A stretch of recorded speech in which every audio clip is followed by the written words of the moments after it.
उन्होंने साल 1944 में इंजीनियरिंग कंस्ट्रक्शन कॉरपोरेशन यानी ईसीसी के नाम से एक अलग सब्सिडियरी की शुरुआत की ताकि किसी नुकसान की स्थिति में उनके मेन कंपनी एल&टी के ऊपर इसका असर न हो, क्योंकि वह एल&टी को एक हैवी मशीनरी और स्पेशलाइज्ड इक्विपमेंट्स की कंपनी के तौर पर एस्टेब्लिश करना चाहते थे। यही सब सोचकर 7 फरवरी 1946 को मुंबई आरओ में लार्सन एंड टुब्रो को एक प्राइवेट लिमिटेड कंपनी की तरह रजिस्टर कराया गया, जो अभी तक एक इंटरप्राइज कंपनी की तरह काम कर रही थी, और उसी साल ईसीसी भी एक प्राइवेट लिमिटेड कंपनी बन गई। खैर, आज ईसीसी एल&टी में ही मर्ज होकर उसका कंस्ट्रक्शन डिवीजन बन गई है, जिसके मर्ज होने की भी एक खास वजह है जो हम आगे जानेंगे। दोस्तों, लार्सन टूब्रो और उनके एफएल कंपनी के दो दोस्त एरिक मोगेसन और एस रूडिगर ने ईसीसी को प्रमोट करने के लिए 10 लाख रुपए इन्वेस्ट किए, जिसके बाद उन्हें वेस्टर्न रेलवे एसीसी और मुंबई नगर निगम से सबसे पहले कंस्ट्रक्शन का काम मिला, और फिर 1950 में ईसीसी ने श्रीलंका में अपने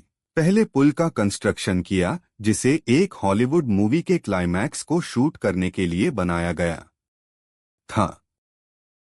इसकी भी एक इंटरेस्टिंग स्टोरी है, जिसे आप आई बटन को क्लिक करके या फिर डिस्क्रिप्शन में दिए लिंक से देख सकते हैं। दोस्तों, आप भी एल&टी जैसे फंडामेंटली स्ट्रांग स्टॉक में निवेश कर सकते हैं, जिसके लिए जरूरत होगी एक डीमेट अकाउंट की, जो आमतौर पर हम ऐसे ब्रोकर के साथ ओपन करना पसंद करेंगे जहां पर अकाउंट ओपनिंग बिल्कुल फ्री होता है। बट इस केस में हम अपने इन्वेस्टमेंट या फिर ट्रेड्स पर बहुत सारा ब्रोकरेज पे कर रहे होंगे।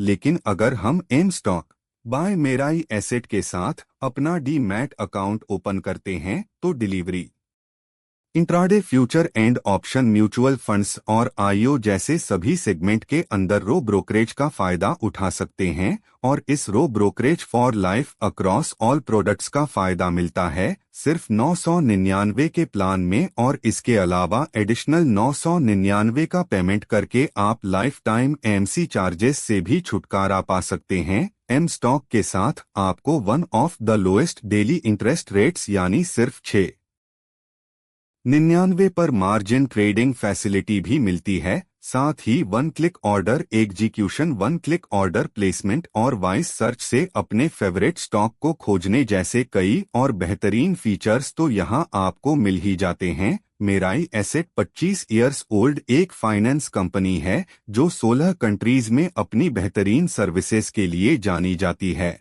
और इस स्टॉक पर हर रोज 25 लाख ट्रेड, 760 करोड़ का एमटीएफ बुक और 7 लाख से ज्यादा यूजर्स इसके रिलायबिलिटी को दिखाते हैं। तो फिर देर किस बात की, इस स्टॉक के साथ अभी अपना डीमेट अकाउंट ओपन करिए और अपने ट्रेडिंग एंड इन्वेस्टमेंट जर्नी की शुरुआत करिए। अधिक जानकारी आपको डिस्क्रिप्शन में दिए लिंक से मिल जाएगा। हम बात कर रहे थे साल 1950 की। एल&टी एक पब्लिक कंपनी बन गई और उस साल कंपनी का सेल्स टर्नओवर सिर्फ 10 रुपए करोड़ था। मुंबई के छोटे से ऑफिस को बलाड स्टेट के आईसीआई हाउस शिफ्ट कर दिया गया, जिसे बाद में एल&टी ने खरीदकर एल&टी हाउस का नाम दे दिया, जो आज भी उनका हेड क्वार्टर है। इसके अलावा कोलकाता, मद्रास और दिल्ली में भी अपने ब्रांचेस ओपन करके एल&टी ने कई कंपनीज के साथ जॉइंट वेंचर में काम करना शुरू किया, और जैसे जैसे उनका कारोबार बढ़ता गया, उनमें से कुछ कंपनीज को एल&टी ने एक्वायर भी कर लिया। काम के प्रति उनके डेडिकेशन और समय से प्रोजेक्ट की डिलीवरी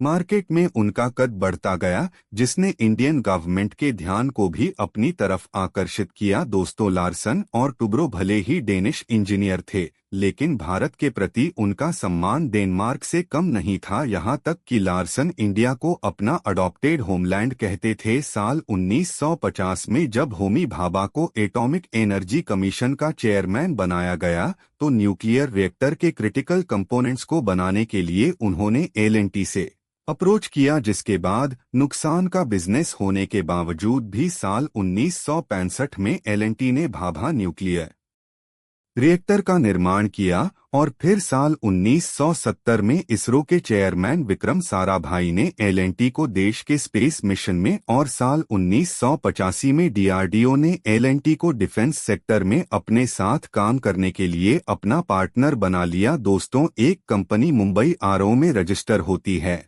और मुंबई में ही एक छोटे से ऑफिस से काम की शुरुआत करती है। सभी सरकारी नियमों का पालन करते हुए यहाँ के लोगों को रोजगार देती है और समय से सभी टैक्सेस को भी जमा करती है। यह सफिशिएंट है किसी भी कंपनी को इंडियन कहलाने के लिए, जिसके लिए फाउंडर्स का इंडियन होना जरूरी नहीं है। हालांकि लार्सन बाद में इंडियन सिटीजनशिप हासिल करके 1978 में रिटायरमेंट ले लिए, लेकिन एल&टी बोर्ड में शामिल रहे। साल 2002 में उन्हें पद्म भूषण से सम्मानित किया गया और साल 2003 में मुंबई के ब्रिज कैंडी हॉस्पिटल में उनकी डेथ हो गई। और बात अगर कंपनी के दूसरे फाउंडर टूब्रो की करें तो 1969 में ही रिटायरमेंट लेकर वह डेनमार्क चले गए, लेकिन एल&टी बोर्ड में बने रहे और साल 1982 में उनकी डेथ हो गई। 1978 में लार्सन के रिटायरमेंट के बाद कंपनी की बागडोर अब इंडियंस के हाथों में आने वाली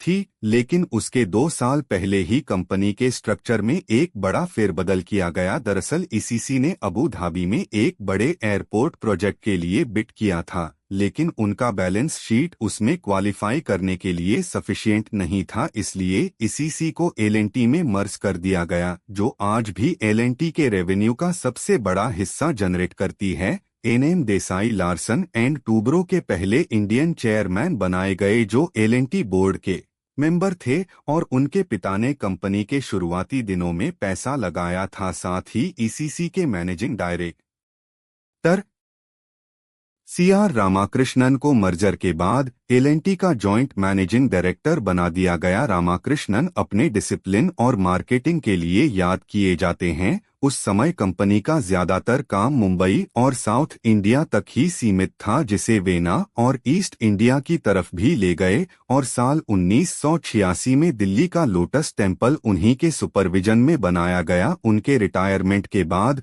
डॉक अनुमोलू रामाकृष्णा को उनकी जगह प्रमोट किया गया, जिन्होंने एल&टी के बिजनेस को इंडिया के पड़ोसी देश श्रीलंका, बांग्लादेश और नेपाल के अलावा दुनिया के हर कोने में एक्सपेंड करना शुरू कर दिया। लेकिन हाँ, एल&टी आज भी पाकिस्तान में काम नहीं करती। फिर दौर आया 90 का, जब एल&टी का बढ़ता बिजनेस और प्रॉफिट कुछ बड़े बिजनेस ग्रुप्स की आंखों में चुपने लगे। वह मौके की तलाश में थे कि कैसे इस पर कब्जा किया जाए और इसकी पहली कोशिश की दुबई के एक बिजनेसमैन मनु छाबड़िया ने, जब 1987 में उसने एल&टी का 1% स्टेक खरीद लिया, लेकिन उनकी नीयत को भांपकर एन.एम. देसाई रिलायंस 1 को कंट्रोल ना कर पाए। अब अंबानी, जो उस समय भारत के सबसे पावरफुल बिजनेसमैन थे, वह इस मौके को कैसे जाने दे सकते थे।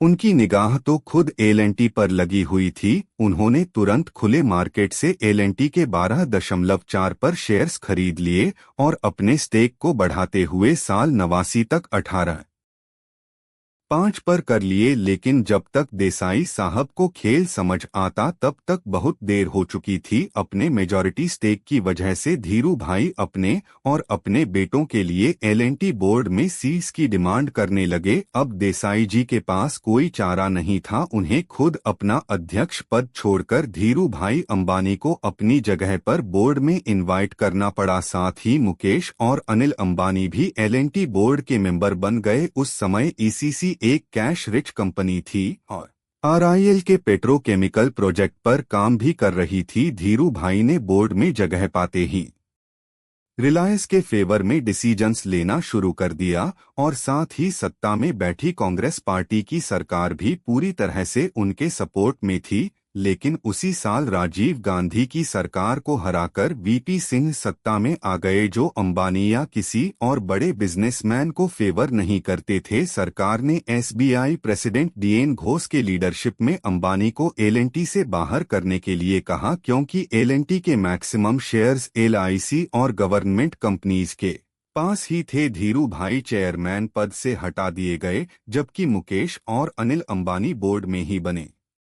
रहे। लेकिन समय एक बार फिर पलटा और वीपी सिंह की अल्पमत की सरकार गिर गई और चंद्रशेखर जी प्राइम मिनिस्टर बनाए गए जो अंबानी के काफी करीबी थे। पूरा खेल फिर से पलट गया और घोष साहब को इस्तीफा देना पड़ा। साथ ही सुप्रीम कोर्ट ने भी अंबानी के ही पक्ष में फैसला सुनाया। अगला साल 1991 था और आम चुनाव में फिर एक बार कांग्रेस पार्टी की ही अल्पमत की सरकार बनी जिसमें PV Narasimha Rao prime minister और मनमोहन सिंह जी देश के वित्त मंत्री बनाए गए। आपको शायद याद होगा कि उस समय देश की अर्थव्यवस्था बर्बाद हो गई थी और सरकार के ऊपर अपोजिशन का भी काफी दबाव था। लेकिन कांग्रेस के सत्ता में आते ही अंबानी ने वापसी के लिए पूरा जोर लगाया, पर इस बार एल&टी मामले से दूर रहना ही सरकार को बेहतर लगा। अंबानी को समझ आ गया कि एल&टी को पाना बहुत ही ज्यादा मुश्किल है और इस तरह से राजनीतिक हस्तक्षेप उनके बाकी के बिजनेसेस पर भी बुरा असर डालेंगे। साथ ही पेट्रोकेमिकल बिजनेस में सुप्रीम को लेकर बम्बे डाइंग के नुस्ली वाडिया से भी उनकी लड़ाई चल रही थी। इसलिए धीरू भाई बिल्कुल शांत हो गए और एल&टी में एक पैसिव इन्वेस्टर बने रहे। फिर साल 1994 में एस.डी. कुलकर्णी एल&टी के सीईओ और मैनेजिंग डायरेक्टर बनाए गए। ऐसा लगा कि सब कुछ नॉर्मल हो गया है। इस दौरान एल&टी बिना चेयरमैन के ही काम करती रही। लेकिन साल 1999 में जब एस.डी. कुलकर्णी का टेनोर खत्म हुआ तो एन नायक साहब को उनकी जगह प्रमोट किया गया, जो साल 1965 से ही एल&टी में काम कर रहे थे और कंपनी के हर उतार चढ़ाव को देखे थे। लेकिन शायद उन्हें एहसास नहीं था कि उनके सामने एक बड़ा चैलेंज आने वाला है। हुआ यूं कि सालों से शांत बैठे अंबानी ने अचानक 2001 में एल&टी में बची हुई अपनी 10.05 पर की पूरी हिस्सेदारी कुमार मंगलम बिरला की ग्रासिम को बेच दिए और उसका रीजन यह था कि एल&टी सीमेंट कारोबार में ग्रासिम इंडस्ट्रीज की सबसे बड़ी कंपीटर थी और इसलिए बिरला ग्रुप भी एल&टी पर कब्जा करना चाहती थी। एम नाइक ने सोचा कि अब बहुत हो गया, इस प्रॉब्लम का कुछ परमानेंट सॉल्यूशन निकालना होगा। उन्होंने एल&टी के सारे एम्प्लॉयज को एकजुट किया और उन्हें समझाया कि दूसरों का नौकर नहीं बल्कि कंपनी का मालिक बनकर अपना फ्यूचर अपने हाथ में रखना होगा। हमें इतनी मेहनत करनी होगी कि अच्छे नतीजे कंपनी के स्टॉक को इतना महंगा कर दें कि कोई खरीदने की हिम्मत ना कर सके। उनकी बात का जबरदस्त असर हुआ और एल&टी एम्प्लॉय ट्रस्ट बनाकर सबने कंपनी के शेयर्स को खरीदना शुरू कर दिया। उधर बिरला को तगड़े विरोध का सामना करना पड़ा। महीनों बातचीत का दौर चला और आखिरकार बिरला एक सेटलमेंट के तहत अपनी पूरी हिस्सेदारी एल&टी एम्प्लॉय ट्रस्ट को सौंपकर बाहर निकल गए। बदले में एल&टी को अपना सीमेंट बिजनेस बिरला ग्रुप को सौंपना पड़ा, जिसे आज हम अल्ट्राटेक सीमेंट के नाम से जानते हैं। आज भी एल&टी में किसी प्रमोटर का हिस्सा नहीं है और लगभग 12% शेयर्स के मालिक उनके एम्प्लॉयज ही हैं। एल&टी को एन नाइक के रूप में एक सच्चा लीडर मिल गया था, जिन्हें दिसंबर 2003 में कंपनी का चेयरमैन बना दिया गया और तब से लेकर जून 2017 तक वह एल&टी के चेयरमैन बने रहे। आज 5 लाख करोड़ से भी ज्यादा नेटवर्क के साथ एल&टी ने अपने बिजनेस को और भी सेक्टर्स में डाइवर्सिफाई किया है। इनकी 2 आईटी फर्म एलटीआईपी सर्विसेज भी अच्छा रेवेन्यू जनरेट कर रही है और अगर उनके कुल बिजनेस का डिस्ट्रीब्यूशन देखें तो उनका मेजर 46 पर रेवेन्यू, इंफ्रास्ट्रक्चर 32 पर, आईटी 14 पर, एनर्जी और बाकी का 8 पर रेवेन्यू हाईटेक और अदर सर्विसेज से आता है। इसके साथ ही आज की डेट में उनके पास 4 लाख करोड़ से भी ज्यादा का ऑर्डर बुक है और 50 से भी ज्यादा देशों में काम करते हुए 25 लाख लोगों को रोजगार देते हैं। इतना रिस्की बिजनेस होने के बावजूद भी उन्होंने सालों से अपने प्रॉफिट मार्जिन को मेंटेन रखा है और पिछले 1 साल में ही एल&टी के स्टॉक ने 48 पर का